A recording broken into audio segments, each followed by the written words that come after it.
Good evening, and thanks for joining us. I'm Dallas Spratt. Our top story tonight, President-elect Donald Trump has announced that Elon Musk and Vivek Ramaswamy will lead a new department in his second administration. Trump says the two billionaires will lead the Department of Government Efficiency. In a statement, Trump says the purpose of this department is to, quote, dismantle government bureaucracy, slash excess regulations, cut wasteful expenditures, and restructure federal agencies. The statement quoted Musk as saying that, quote, this will send shockwaves through the system and anyone involved in government waste, which is a lot of people. Trump is also quickly selecting leaders for his new cabinet. Marco Rubio of Florida is set to be Trump's pick for Secretary of State. Lauren joins us now. Lauren, what can you tell us about the choice of Rubio for that job? What has been the reaction to news about Rubio's possible selection? Thank you, Lauren. Alabama's basketball team is ranked number 2, but it faced a tough contest this week. Lee is here with that story. What should fans be looking for in that game? Thank you, Lee. Purdue and Alabama both went to the Final Four last year. Thanks for joining us. I'm Dallas Spratt. Heavy snow is making post-holiday travel nearly impossible in parts of the Great Lakes region, and biting cold is sweeping across much of the U.S. Lauren joins us live to tell us more about how this is affecting Thanksgiving travel. Lauren, how is this going to affect the people of Alabama? Back to you, Dallas. Thank you, Lauren. In international news, Syrian rebels have taken control of the country's second largest city, Aleppo. Syria's defense ministry says dozens of soldiers have already been killed since the shock offensive began earlier this week. The rebels claim to be in control of Aleppo International Airport, with new photos showing fighters inside the main terminal.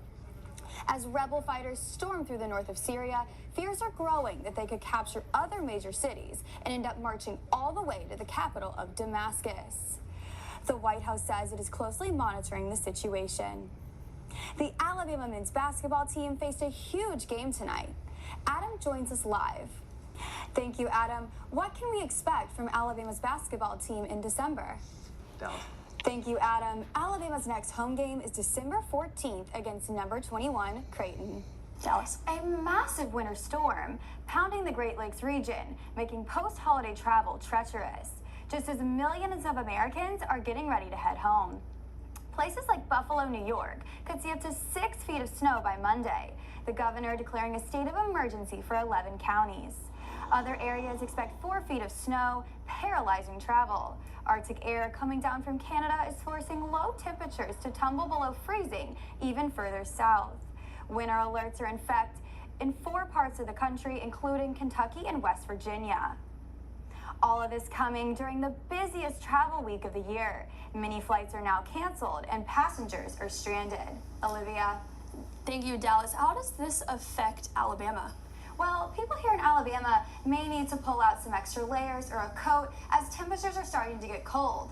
But in good news, it's starting to feel like the holiday season. Olivia? Well, Andrea, the haterade is being consumed in record amounts tonight following the release of the latest college football playoff rankings.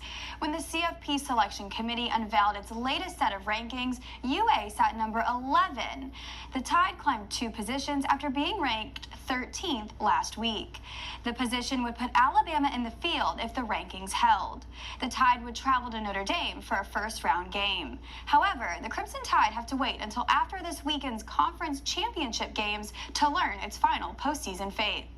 And the results of those matchups could still keep UA out of the 12-team bracket. But Alabama is certainly positioned well. Following Saturday's 28-14 Iron Bowl victory over Auburn, head coach Kalen DeBoer was asked why he felt Alabama should be a playoff team.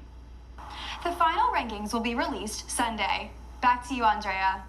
Are there any teams that could overtake Alabama and grab their playoff spot, Dallas? Well, that's a great question. SMU versus Clemson this weekend in the ACC Championship is the biggest game for Alabama fans to watch. If Clemson were to win the ACC title, it would be between SMU and Alabama. What the committee would select, we aren't quite sure. Thank you, Andrea.